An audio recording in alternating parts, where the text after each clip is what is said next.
Éducateur spécialisé. Éduquer qui? Spécialisé dans quoi? C'est ce que nous allons voir maintenant dans cette vidéo. Aujourd'hui en France, beaucoup de personnes ignorent tout du métier d'éducateur spécialisé. Il y a énormément de représentations qui circulent dans l'imaginaire collectif et qui ne représentent pas tout à fait la réalité du terrain. C'est pourtant un métier qui est très présent dans la société française et qui est d'utilité publique. Bonjour à tous, je m'appelle Loukman, je suis éducateur spécialisé.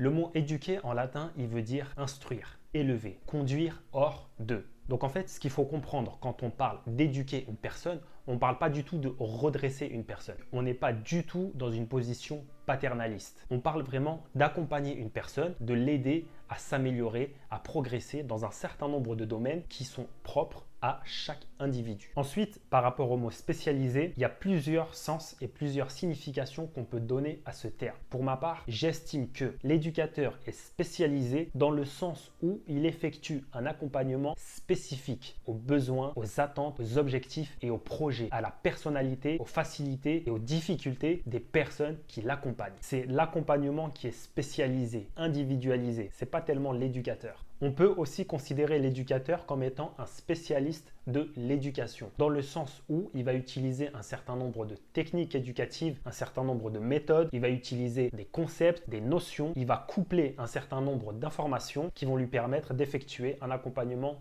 éducatif au quotidien auprès des personnes en difficulté.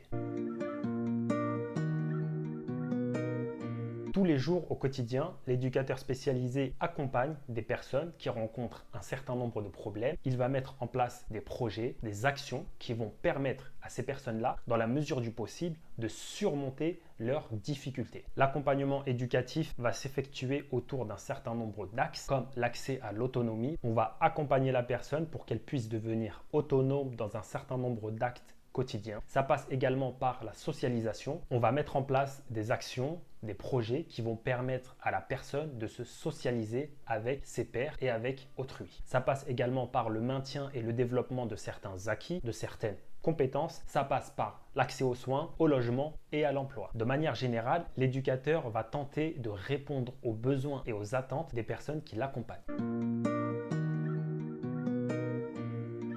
Les publics avec lesquels travaille l'éducateur spécialisé sont extrêmement variés. Il peut travailler avec des enfants, des personnes âgées, des personnes vieillissantes. Il peut également accompagner des adolescents, des jeunes adultes et des adultes un peu plus vieux. On distingue trois champs principaux dans l'éducation spécialisée. Premièrement, il y a la protection de l'enfance. Donc ça concerne les mineurs et les majeurs jusqu'à l'âge de 21 ans maximum. Ce sont des jeunes qui rencontrent des problèmes au sein de leur famille. Ça peut être des problèmes de violence, de maltraitance, de scolarité, des soucis de délinquance également, un certain nombre de difficultés que rencontre le jeune, mais que rencontrent les familles aussi également, les parents de ces jeunes-là. Et donc à ce moment-là, il y a la nécessité d'intervenir pour, dans un premier temps, protéger les mineurs et aider les parents. Ensuite, il y a le champ du handicap. Donc là, ça concerne toutes les personnes qui sont porteurs d'un ou plusieurs handicaps. Tout handicap confondu. On va accompagner ces personnes-là pour qu'elles puissent évoluer, progresser, s'épanouir et jouir des droits et des libertés de chaque citoyen. Ensuite, il y a le champ de la réinsertion. Donc là, ça concerne des personnes qui sont en situation de précarité. Ça peut concerner des personnes qui sont dans la rue sans logement. Ça peut concerner également des mères avec un ou plusieurs enfants seuls et qui ne peuvent pas subvenir aux besoins de leurs enfants. Des personnes qui sortent tout juste de prison, donc qui ont été incarcérées et qui ont besoin d'être accompagnées pour pouvoir se réinsérer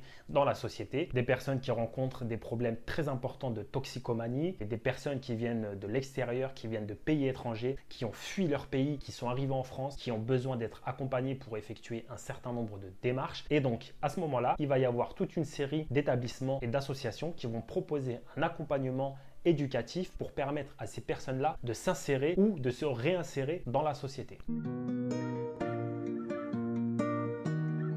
Étant donné qu'il y a plusieurs publics très variés, et bien de la même manière, il va y avoir énormément d'établissements, tous différents les uns que les autres. Donc là, je vais te présenter quelques établissements. Ce sont des établissements très courants, mais je ne vais pas rentrer dans les détails parce que ça va être trop technique, trop compliqué et ce n'est pas l'objectif de la vidéo. Les établissements les plus courants dans la protection de l'enfance, ce sont les MEX, les foyers d'accueil d'urgence, les CER, les CEF pour ce qui concerne la protection judiciaire de la jeunesse et également l'éducateur spécialisé peut intervenir directement dans le milieu familial du du jeune à travers des mesures d'AED et d'AEMO. Par rapport au champ du handicap, il va y avoir les IME qui comprennent les IMPRO et les IMP, les ITEP, les CAJ, les ESAT, les MAS, les femmes, les SAS, des foyers de vie et toute une série d'établissements qui accueillent des personnes en situation de handicap. Concernant le champ de la réinsertion, on va retrouver des établissements qu'on appelle les CHRS, des centres d'hébergement et de réinsertion sociale, et également quantité d'associations qui vont travailler directement sur le terrain, dans des quartiers, dans des secteurs très définis, très précis, et qui vont accompagner les populations locales.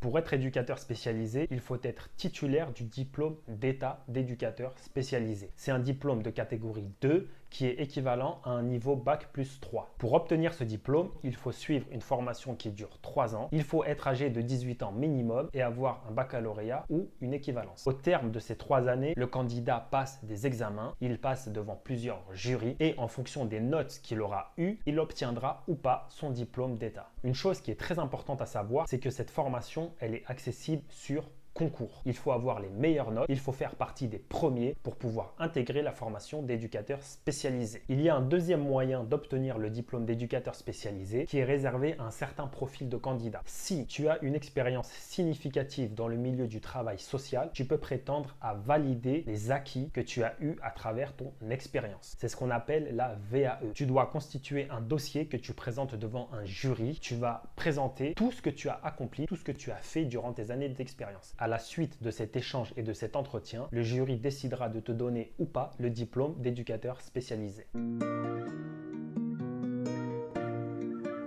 Cette formation, on la suit dans des écoles spécialisées, dans des instituts qui forment les travailleurs sociaux. Cette formation s'articule sur 4 domaines de compétences qui constituent le corps du métier d'éducateur spécialisé. Le premier domaine de compétences, c'est l'accompagnement éducatif spécialisé. Le deuxième, c'est un domaine de compétences qui concerne les projets, la conduite de projets, l'élaboration de projets. Le troisième, un domaine de compétences qui concerne le travail en équipe, car l'éducateur spécialisé travaille au sein d'un collectif. Et le quatrième domaine de compétences concerne tout ce qui est travail en réseau et partenariat.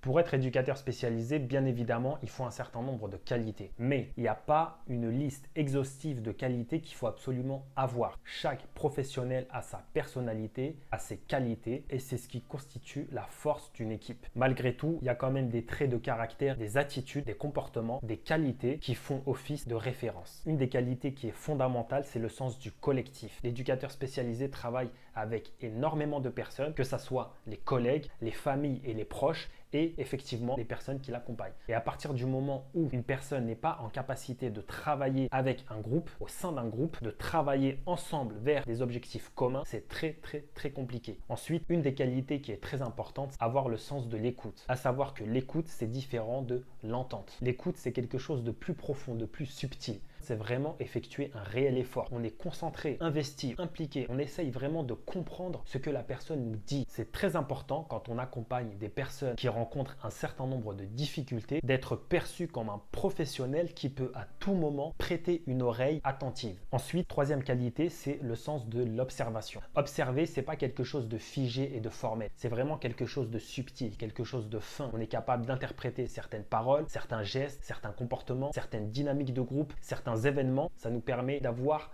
un sens de la réalité, de bien comprendre le contexte dans lequel on évolue. C'est quelque chose qui se développe tout au long de la carrière. C'est super important. Un des gros points positifs dans ce métier-là, c'est la rencontre humaine. Beaucoup d'échanges, beaucoup d'émotions, énormément d'enrichissement et c'est quelque chose de très positif. Un autre point qui est très intéressant aussi dans ce métier, c'est le côté introspectif. Quand on rencontre l'autre, on se rencontre soi-même. Au fur et à mesure des années, on est amené à se connaître un peu mieux, de nous améliorer à certains moments à travers les formations, les remises en question, à travers le regard de l'autre. On apprend énormément de choses sur nous, sur notre personnalité et c'est quelque chose qui est très intéressant. Un des points les plus importants, c'est la fatigue. C'est un métier qui demande énormément de ressources physiques et psychologiques et c'est un métier très éreintant, très fatigant, très épuisant. Un autre point négatif, c'est le salaire. En tant qu'éducateur spécialisé, on touche en début de carrière 1 600 € net environ et 2 200 en fin de carrière. C'est un salaire qui est tout à fait correct, mais par rapport au travail qu'on fournit, à l'intensité, à l'investissement, à l'engagement, à l'importance de notre métier, la corrélation qu'il y a entre le travail qu'on fournit et le salaire qu'on perçoit, elle est biaisée et elle n'est pas juste. Premièrement, de façon générale, les éducateurs spécialisés, pour ceux qui le veulent, vont être amenés à devenir chef de service ou directeur d'établissement. Ensuite, certains éducs peuvent devenir formateurs, c'est-à-dire qu'ils vont intervenir dans les écoles, dans les instituts, et ils vont former dans certains modules les étudiants qui veulent devenir éducateurs spécialisés. Également, certains éducs peuvent changer de métier, entre guillemets, toujours dans la fonction d'éducateur, mais devenir éducateur jeunes enfants ou éducateur PJJ, donc de la protection judiciaire de la jeunesse. C'est le même métier d'éducateur, mais avec des publics différents, des publics spécifiques. Enfin, l'éducateur spécialisé peut tout simplement changer de champ. Par exemple, il peut travailler pendant 10 ans, 15 ans dans le champ du handicap et au bout de ces années-là, décider d'aller travailler dans le champ de la protection de l'enfant ou de la réinsertion sociale.